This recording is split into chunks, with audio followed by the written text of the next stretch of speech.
Kris Jenner is treating her ex Caitlyn as if she's no longer alive following her gender transition, and that the estranged couple has made no effort to fix their broken relationship, saying, "She has a husband who's already passed away." Welcome to Celebs Unlock. If you're new here, please don't forget to subscribe and hit the notifications bell so you don't miss out on any of our upcoming celebrity gists. Kris Jenner is still trying to come to terms with Caitlyn Jenner's transition after 8 years and feels like her ex has died, the source claims. In a recent interview with the British daily program This Morning, Caitlyn, 73, shows her 67-year-old mother, despite the fact that she has been married for 22 years and shares her daughter Kendall, 27 years old. "I mentioned the sad truth that it has nothing to do with it." Kylie, 26 years old.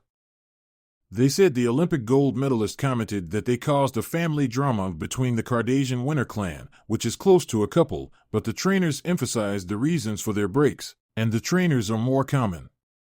He said he didn't, lack of desire to correct their raped relationships. The insider exclusively added that Kris thinks Caitlyn is a completely different person than the one she married in 1991, and that despite the fact that they once lived together, they will now struggle to carry on a conversation as he did. It doesn't get annoying.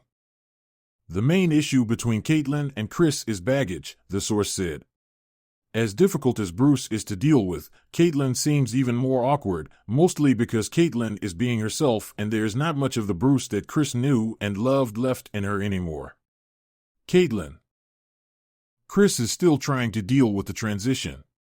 The man she fell in love with and had children with is no longer there. It's as if he's died. She already had one husband who passed away, and she has all these emotions, and it's easier to break up with him than to face them head on. Caitlyn is a totally different person. Their kids are grown and grown up now, so they don't really need to talk to each other anymore. Everyone has their own lives and they're doing their own thing, so they rarely get together and talk, and that's the biggest problem, the source continued. They don't really have anything to say to each other anymore.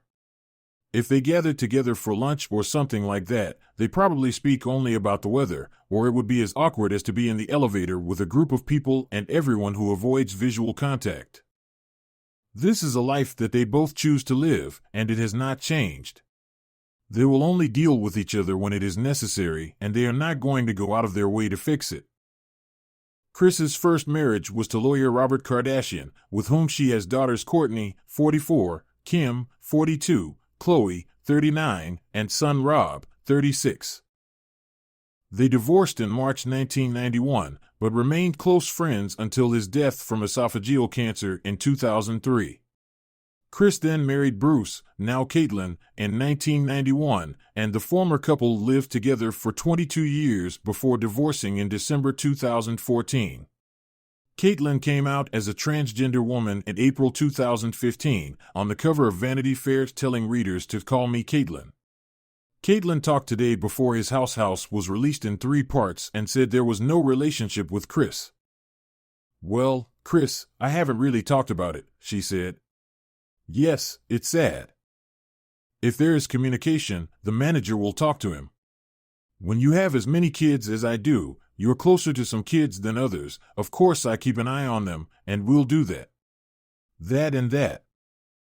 I'm much closer to the Jenner side, but Kris, I don't really have any more contact with her. It's kind of sad because we went through a lot."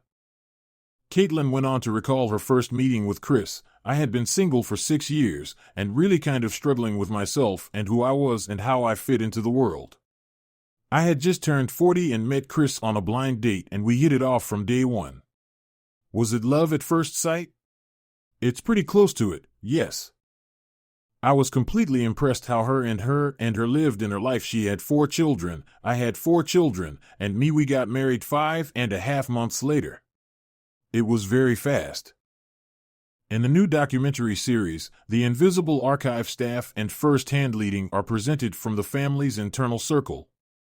Produced by 72 Films, the show focuses on one of the world's most famous families and explores family affairs, scandals, controversial business deals, and personal issues.